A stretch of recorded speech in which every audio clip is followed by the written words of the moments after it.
Hi, and welcome to my Santa Fe, New Mexico gallery of historic Pueblo pottery. I'm Lynn Fox. We're going to focus now on another piece of pottery from my 2013 show called Used, focusing on the beauty of ethnographic wear, or I kind of rather refer to it as Pueblo home use of wonderful old pottery.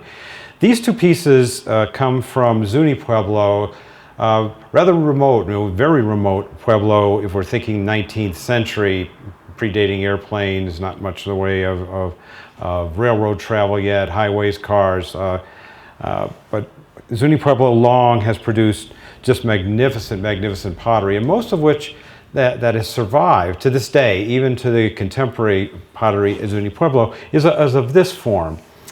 This piece we've talked about in another video segment. This storage jar is painted polychrome Zuni Pueblo. Far rarer are examples of early Zuni plainware. The Smithsonian has a couple pieces in their collection, smaller pieces. This dough ball, dating to perhaps 1860s to 1880s, is 10 inches tall and over 20 inches in diameter. And it is just stunningly beautiful, but it's all in a very accessible and subtle way. The surface is just wonderful to feel. It's a very textural pot.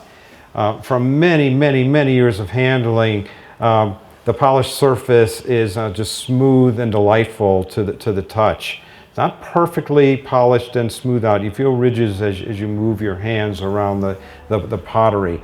The colors, especially when we get bright lights on it, is just a whole series of reds and oranges and tans that differ with the light of the day, the kind of artificial light we put on the pot as we rotate the pot. We see signs of wear, but miraculously, this piece of pottery had survived, and miraculously again was collected off of the Pueblo. Someone found this plain piece of pottery beautiful, and beautiful it is in all of its majesty.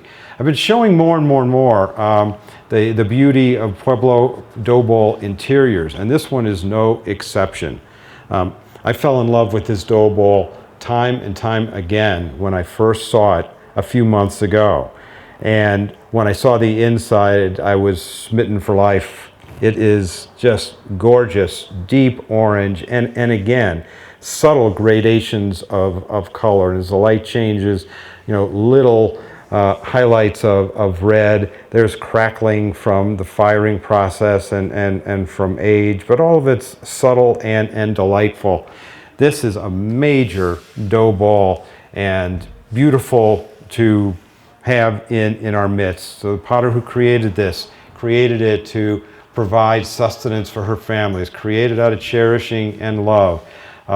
If only she knew that perhaps 150 years later, she's still benefiting so many people with her act of creation.